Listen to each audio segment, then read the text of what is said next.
오늘부터 영적 전투에 관해서 몇 번에 걸쳐서 말씀을 나누기를 원합니다. 우리는 모두 하나님의 군대로 부르심을 받았습니다. 우리 신자들을 하나님의 백성 혹은 하나님의 자녀 이렇게 부르기도 하고 그리스도인, 신자라고 부르기도 하지만 또 하나님의 영적 군사로 부르기도 합니다. 그런데 싸우지 않는 군대는 점차 무력하게 됩니다. 저는 군대를 방위로 갔다 왔습니다. 그래도 6개월 방위가 아니라 18개월 방위. 저희 18개월 방위들은 6개월 방위하고 조금 또 다르다고 주장을 하고 있는데요. 한 달 동안 바짝 군사 훈련을 하고 나머지는 이제 자대에 속해갖고 대부분 쉬운 일을 하면서 그러면서 또 시간 되면 또 퇴근을 합니다. 근데 이제 군대 훈련을 방위로 받으면서 조교나 이렇게 훈련관들이 부르는 저희를 가리켜서 이제 얘기하는 것이 뭐 당나라 군대 뭐 그러면서 너희들 당나라 군대야 그러면서 제대로 안 해? 훈련을 제대로 받으라는 얘기죠. 당나라 시대의 맨 마지막 당나라가 멸망되기 전의 군대가 오합지졸이었던 것 같습니다. 그렇게 군대긴 군대인데 군사들이긴 군사들인데 제대로 싸우지도 않고 군기도 해이해져서 그냥 편안하게만 지내려고 하는 군대는 점차로 무기력하게 되고 싸우면 백전 백패가 된다는 것이죠. 우리 그리스도인들도 마찬가지입니다. 군사로 부름 받았으면 바짝 군기가 들어서 영적으로도 아주 민감하게 명확한 적을 향하여 최선을 다해서 영적으로 싸워야 되고 그리고 승리를 해야 되는데 번번이 싸울 때마다 패배를 하게 되면 우리는 점점 약하게 될 뿐만 아니라 싸울 의지도 점점 사라지게 되는 것이죠.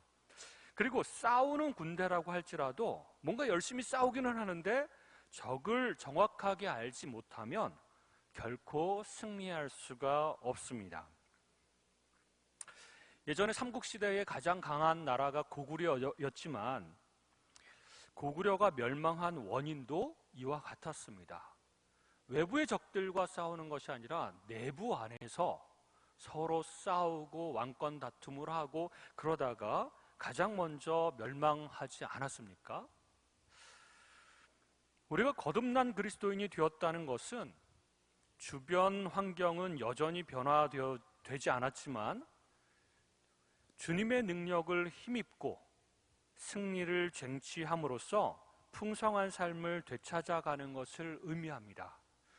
싸워서 승리할 때에만이 주님께서 주시는 그 풍성한 삶을 누릴 수가 있고 싸우는데 여전히 하나님의 백성이요 주님의 사람들인데도 불구하고 여전히 사탄에게 계속해서 당하고만 있으면 우리는 풍성한 삶을 살아갈 수가 없게 되는 것이죠.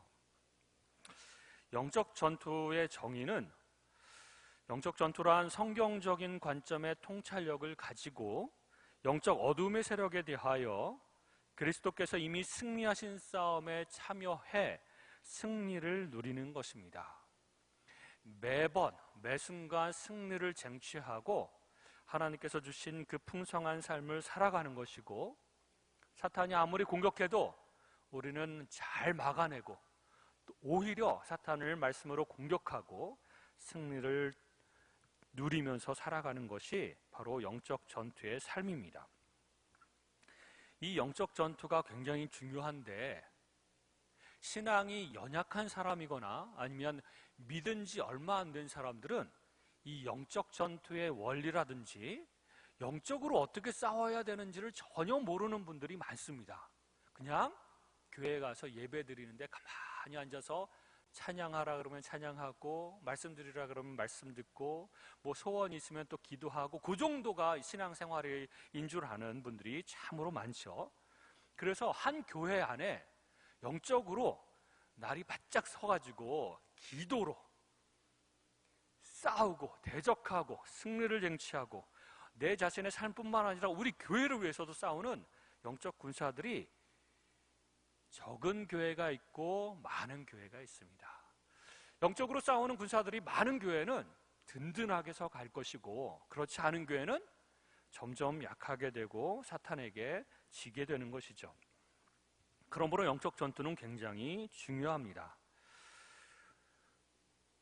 그 영적 전투가 중요한 이유가 또 세 가지가 더 있는데, 마귀의 일을 멸하는 것이 예수님의 사명인데 동시에 교회의 사명이기도 하기 때문입니다. 요한일서 3장 8절에 보면 죄를 짓는 자는 마귀에게 속하나니 마귀는 처음부터 범죄함이라. 하나님의 아들이 나타나신 것은, 예수님이 나타나신 것은 마귀의 일을 멸하려 하심이라 말씀하였고요. 고린도전서 9장 26절에 보면 그러므로 나는 다름질하기를 향방 없는 것 같이 아니하고 싸우기를 허공을 치는 것 같이 아니하며, 사도 바울이 말할 때 달리기 할 때 명확한 목표를 가지고 쭉 가는 것이고, 싸울 때도 그냥 허공에다가 대고 싸우는 것이 아니라 명확한 목표를 가지고 그 명확한 대적들과 함께 대적들을 대항하여 싸우는 것이다 라고 얘기하는 것입니다. 영적인 민감성이 없으면 허공에 대고 싸우는 것이고, 우리의 적을 향하여 싸우는 것이 아니라 우리 내부 안에서 서로 싸우게 된다는 것이죠. 또 세 번째는 요한복음 10장 10절에 나와 있는 것처럼 도둑이 오는 것은 도둑질하고 죽이고 멸망시키려는 것뿐이요, 사탄의 일이죠. 내가 온 것은, 예수님이 오신 것은 양으로 생명을 얻게 하고 더 풍성히 얻게 하려는 것이라. 그리스도인으로서 승리를 통한 풍성한 삶을 누리기 위해서 우리는 더 이상 사탄에게 당하고 있지만은 않고, 오히려 사탄이 우리의 삶을 망가뜨리고 무너뜨리려고 할 때 사탄과 싸워서 이김으로 인해서 점점 강하여질 뿐만 아니라 또는 하나님께서 주신 그 풍성한 삶을 제대로 누리면서 살아야 된다는 것입니다. 그것들을 위해서 영적 전투가 중요하고 우리는 모두 다 싸워야 됩니다. 여자들도 싸워야 될까요? 싸울 수 있습니다. 힘으로, 육체적인 힘으로 싸우는 게 아니기 때문에, 영적으로 싸우는 거기 때문에 오히려 여전사들이 영적인 측면에서는 많습니다. 그리고 몸이 약하고 나이가 어려도 어린 사람도 싸울 수 있을까요? 싸울 수 있습니다. 그리고 믿은 지 1년도 안 되는데 싸울 수 있을까요? 싸울 수 있습니다. 영적으로 거듭난 사람은 우리 안에 성령께서 계시기 때문에 싸울 수가 있는 것입니다.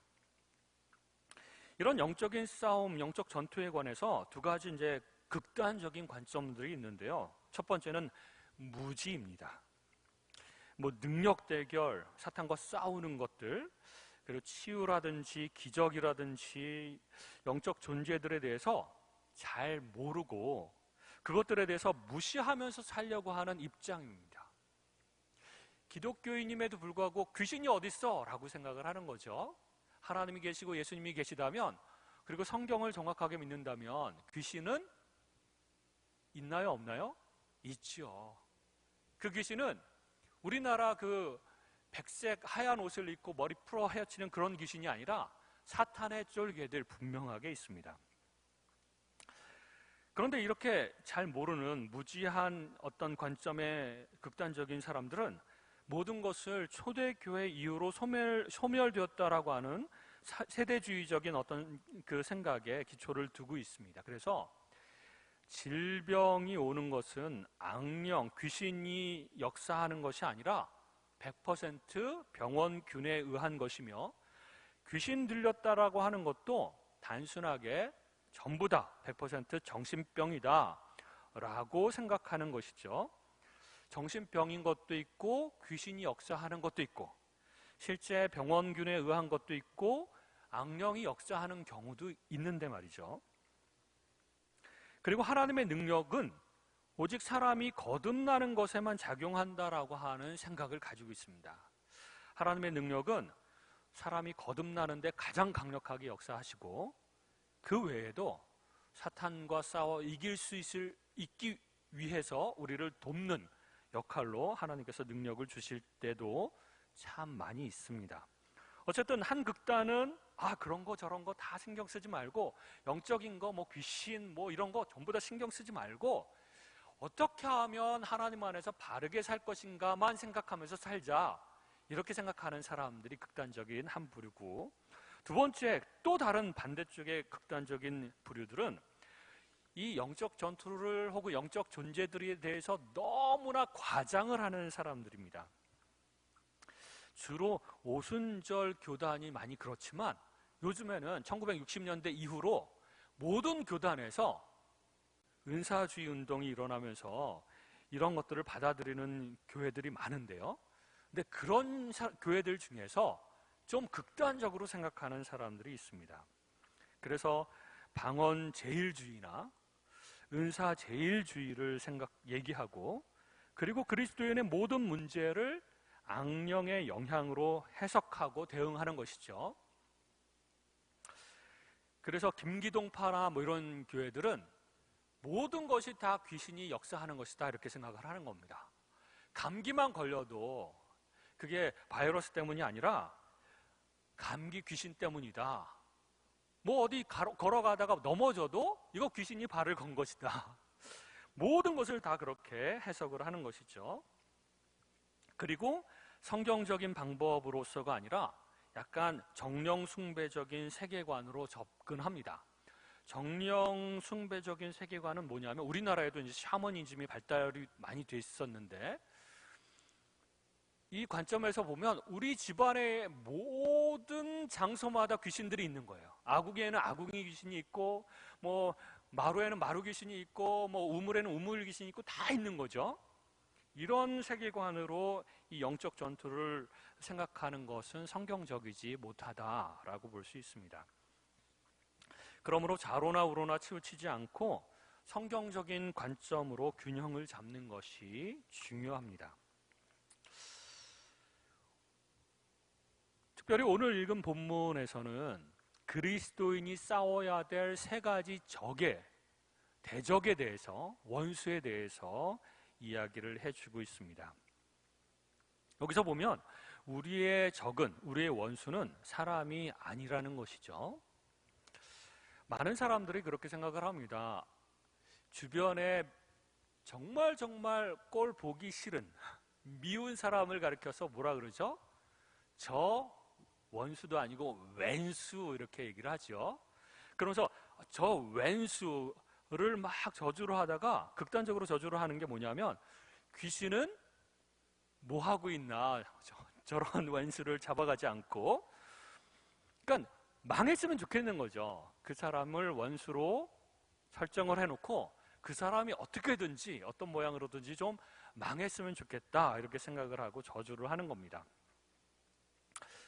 우리는 주변의 가족들 중에서도 그렇고 교인들 중에서도 관계가 안 좋고, 또 그 사람이 성격이 나쁘고, 뭐 그런 사람을 우리 그리스도인의 적으로 여기는 경우가 참 많습니다. 또 역사적으로도 그리스도인들을 핍박하는 로마 황제들이나 혹은 많은 사람들을 죽인 히틀러 같은 사람도 악마 취급을 하면서 대적을 하는 경우도 있었습니다. 그러나 그런 사람들일지라도 원수는 아닙니다. 우리의 대적은 아니죠. 오히려 그 속에서 역사하고 있는 사탄과 그 악령들이 우리의 적인 것이죠. 사탄이 들어간 사람 중에 성경에 보면 가룟 유다가 이제 대표적인 사람인데요. 요한복음 13장 27절을 보면, 조각을 받은 후 곧 사탄이 그 속에 들어간지라, 가룟 유다 속에 이제 들어갔어요. 이에 예수께서 유다에게 이르시되 내가 하는 일을 속히 하라 하시니, 그 다음에 가룟 유다가 예수님을 팔아 넘겼습니다. 하지만 그 가룟 유다조차도 역시 사탄은 아닙니다. 마귀는 아니죠. 사탄은 아니었기 때문에 예수님이 그를 끝까지 사랑하셨고, 자신을 팔아 넘길 사람이 이 12제자 중에 있다라고 하시면서 여러 번 말씀하시면서 그 가룟 유다에게 회개할 회개하여 돌이킬 기회를 4번이나 주셨습니다. 요한복음 13장 1절에 보면 유월절 전에 예수께서 자기가 세상을 떠나 아버지께로 돌아가실 때가 이른 줄 아시고 세상에 있는 자기 사람들을 사랑하시되 끝까지 사랑하시느니라 이렇게 말씀하시면서 안타까운 심정으로 마태복음 26장 24절에 가룟 유다에 대해서 이렇게 말씀하십니다. 인자는 자기에 대하여 기록된 대로 가거니와 인자를 파는 그 사람에게는 화가 있으리로다. 그 사람은 차라리 태어나지 아니하였더라면 자기에게 좋을 뻔하였느니라 라고 말씀하시면서 측은지심으로 긍휼한 마음으로 가룟 유다를 생각하시고 그 가룟 유다에 대해서 언급하신 부분이 있습니다. 이렇게 사람은 심지어 그 사람이 정말 100% 귀신 들려서 미친 사람인지 정말 악령에 지배받고 있는 사람인지 구분하지 못할 정도로 심하게 그 증상이 아주 심각할지라도 그 사람은 사탄이 아니고 악령은 아닙니다. 그래서 성경에 보면 예수님이 귀신 들린 자들을 참으로 많이 고쳐주시고 귀신을 내쫓아 주시는 것을 볼 수가 있습니다.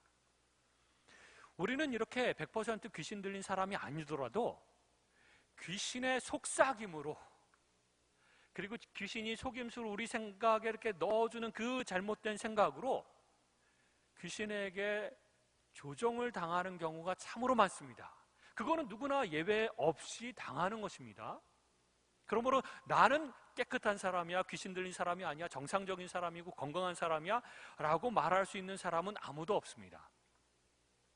그렇게 조금 영향을 받았다고 나를 마치 귀신 들린 사람처럼 취급한다면 혹은 원수처럼 생각한다면 얼마나 우리가 억울하겠습니까? 그런데 그 억울한 일을 우리가 하는 겁니다.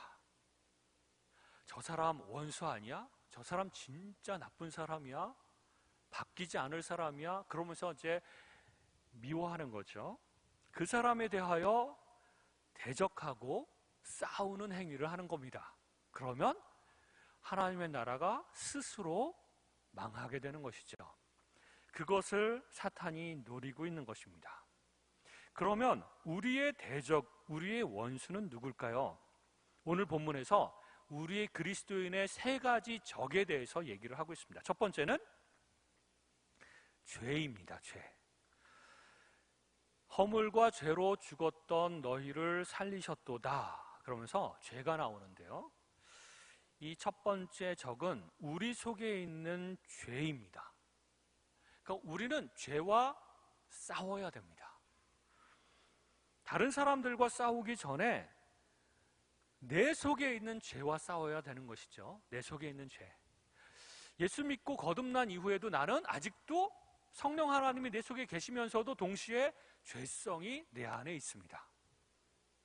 그래서 내 죄와 싸우고 어떤 때는 이기더라도 어떤 때는 또 그 죄에 굴복당해서 어쩔 수 없이 죄를 짓고 그럼 또 후회를 하면서 하나님 앞에 나아가서 회개하고 그래서 좀 괜찮아지는가 싶은데 또 시간이 지나면 또 그 죄에 굴복당해서 죄를 짓고만 마는 그 죄의 욕망이 우리 속에 있다는 것입니다.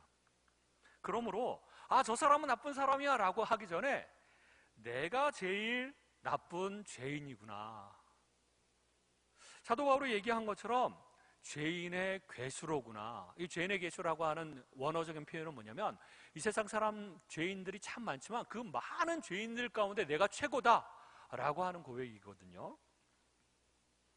그러므로 우리가 싸워야 할 대상은 다른 사람이 아니라 내 죄와 항상 씨름하며 싸워야 됩니다.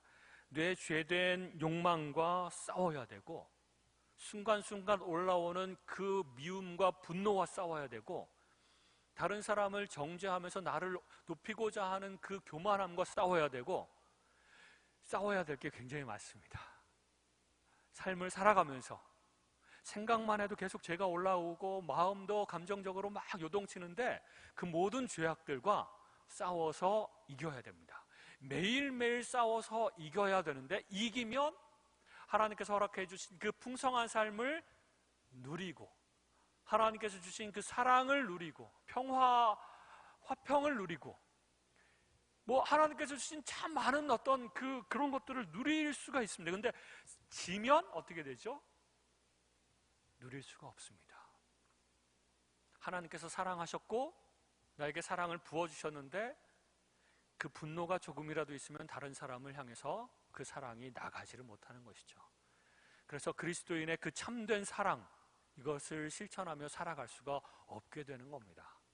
한 번 쥐면 풍성한 삶, 하나님께서 원하시는 삶 살아갈 수 없게 되는 것이죠.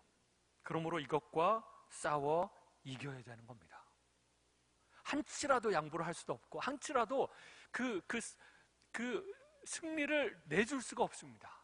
100% 승리를 해야 됩니다. 우리는 매일 매순간 내 삶에서. 그래서 내가 말하는 말도 조심해야 되고 행동도 조심해야 되고 내가 누군가에게 상처를 조금이라도 줘서는 안 되고, 그거를 사탄은 원하기 때문에, 그리고 내 속에서도 막 그게 쾌감을 느낀다고 해요. 마구마구 원하는 대로 분노하는 대로 그냥 막 퍼부으면 쾌감을 느낀다고 해요. 그리고 나서 나중에 상처 준 사람한테 딱 가서 나는 그래도 뒤끝이 없어. 다 잊어버렸어. 근데 자기만 잊어버려요. 그 사람은 상처 덩어리로 그대로 있는데 자기는 다 잊었다고 쿨한 척을 하는 것이죠. 그 얼마나 그 끔찍한 죄의 어떤 삶의 모습입니까? 우리는 더 이상 죄를 짓지 않기 위해서 성령 하나님께 나아가서 신음하며 기도하고 그것을 극복하는 삶을 살아야 됩니다.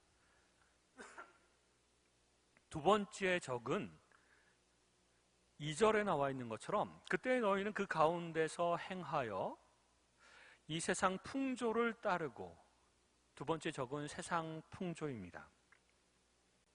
이 두 번째 적은요, 제일 헷갈리는 적입니다. 명확하게 아군인지 적인지를 잘 모를 때가 참 많습니다. 나를 이롭게 할 존재인지 나를 유혹하여 넘어뜨릴 존재인지 참 헷갈릴 때가 많습니다. 세상 풍조는 뭐라고 얘기하냐면 너 자신을 높여라. 아니, 좋은 말 같지 않습니까? 근데 여기에 함정이 있다는 것이죠. 너를 높이고 너만을 위해서 살아라. 너의 행복만을 위해서 살아라. 자꾸 얘기합니다. 부자 되세요. 이런 광고 있지 않습니까? 그 말 들으면 행복하고 나한테 좋은 말인 것 같지 않습니까? 근데 그게 그 함정이고 올무이고 덫이라는 것이죠. 나를 넘어뜨리게 하는 것들이 이 세상에는 참으로 많은데 그 모든 것이 다 세상 풍조입니다. 성공이 최고다. 성공 제일주의. 돈이 최고다. 돈만 있으면 못하는 게 없다. 황금 만능주의. 권력을 가져야 된다. 힘을 가져야 되고 누구든지 너를 무시하게 놔둬서는 안 된다. 이런 권력의 논리.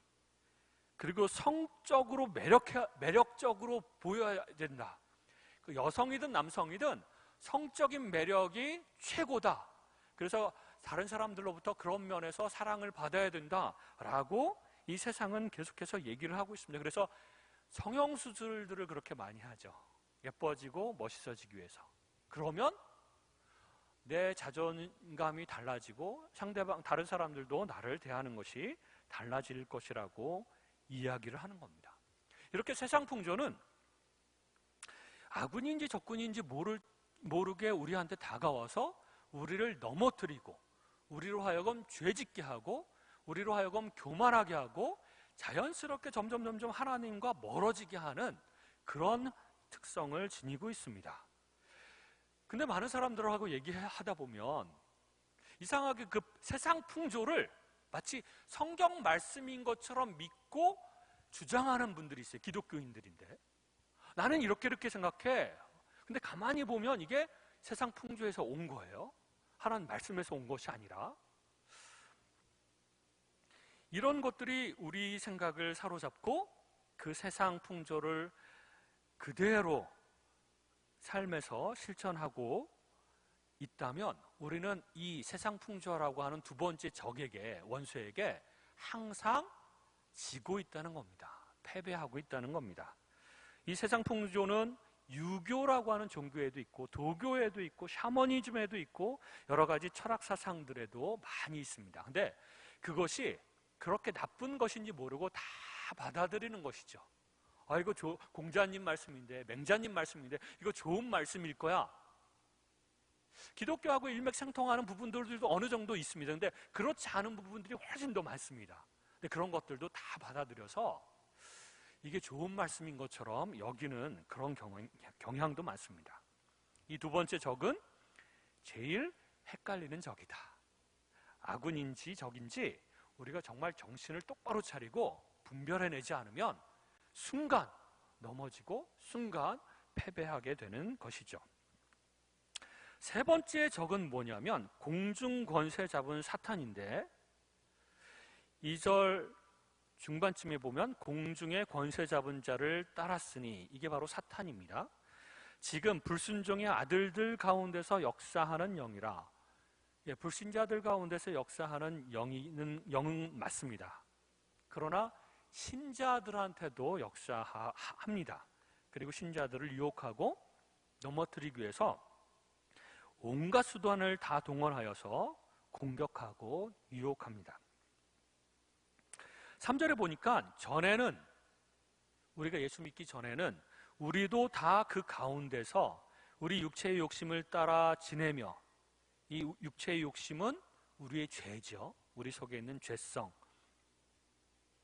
그 욕심을 따라 지내며 육체와 마음에 원하는 것을 하여 다른 이들과 같이 본질상 진노의 자녀이었더니 우리는 예수 믿기 전에도 우리의 세 가지 원수들 죄와 세상 풍조와 공중 권세 잡은 사탄에게 늘 패배하고 오히려 복종하며 그렇게 살아왔습니다. 하지만 이제는 달라졌죠. 우리는 이제 하나님의 백성이고 영적인 군사로 하나님의 군사로 이제 바뀌어졌습니다. 그러므로 과거에는 이 세 가지 적들에게 원수들에게 복종하기도 하고 협력하기도 하고 사탄의 편에 서가지고 싸우기도 하고 그랬지만 이제는 하나님 편에서 싸우며 이 세 가지 적이 우리를 공격할 때 방어하기도 하고 오히려 공격적으로 적극적으로 이들을 향해서 공격해야 됩니다. 그리고 이들에게 넘어지지 않고 항상 싸움을 걸어오는데요. 그때마다 승리해야 됩니다. 그때마다 싸워서 이겨야 됩니다. 그러면 더 이상 우리의 풍성한 삶, 영적인 삶, 하나님께 사로잡히는 그 삶에서 벗어나지 않고 하나님께서 주시는 축복을 누리면서 살아갈 것입니다. 우리 마음이 흔들리지 않고 견고해지며 우리 삶이 더 이상 죄를 짓지 않는 그런 아주 거룩한 삶으로 그렇게 살아갈 수 있습니다. 하지만 반대로 이 세 가지 적들이 싸움을 걸어올 때 우리가 만약 패배한다면 슬그머니 타협하면서 자기도 모르게 넘어진다면 우리는 하나님께서 약속하시고 준비하신 그 풍성한 삶을 많이 잃어버리게 되는 것이죠. 우리 마음의 기쁨도 빼앗아갈 것이고 우리 마음속에 있는 사랑도 빼앗아갈 것이고 우리 관계들도 다 망가지고 무너질 것이고 우리의 사업이라든지 우리가 하는 모든 일들도 망가지게 될 것이고 우리 교회 안에 있는 여러 가지 하나님의 사역들도 다 망가지게 될 것이고 많은 교인들 이렇게 전도해서 모으고 말씀을 가르치고 돌보고 그래야 되는데 우리의 사역들이 더 이상 그렇게 진행이 되지 않고 많은 사람들이 교회를 떠나고 상처받고 나가고 이런 일들이 계속 되어진다는 것이죠. 알게 모르게 이 죄와 세상 풍조와 사탄은 우리를 알게 모르게 유혹하기도 하고 알게 모르게 조종하기도 합니다. 그런 것을 분별할 줄 알아야 됩니다. 분별하려면 웬만큼 기도해서는 안 됩니다. 하나님 이거 해주세요, 이거 해주세요, 이거 주십시오라고 기도하고 끝! 이런 기도 이상으로 영적으로 계속 기도하면서 하나님, 최근에 이상한 일들이 내 주변에 일어나고 있는데 이것이 바로 사탄과 세상 풍조와 내 속에 있는 죄, 이런 것들이 다 이렇게 뭔가 엮여져 가지고 나를 공격하는 것이 아닙니까? 우리 가정을 공격하는 것이 아닙니까? 하나님, 우리 교회를 공격하는 것이 아닙니까? 이것을 잘 분별할 수 있도록 해주십시오. 분별한 다음에 그것을 향해서 싸워야 됩니다.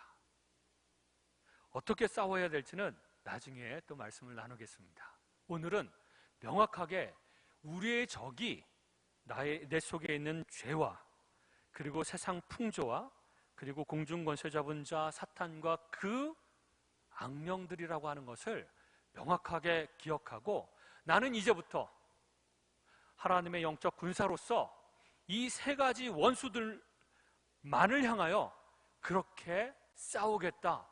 다른 사람들을 향해서 미워하거나 싸우거나 그러지 않고 이들을 위해서 싸우고, 두 번째는 나는 더 이상 패배하지 않고 그때마다 싸움을 걸어올 때마다 승리함으로 하나님께서 주신 그 풍성한 삶을 누리며 살겠다라고 결심하고 성령 하나님께 나아가서 기도하는 저와 여러분 되시기를 주님의 이름으로 축원드립니다.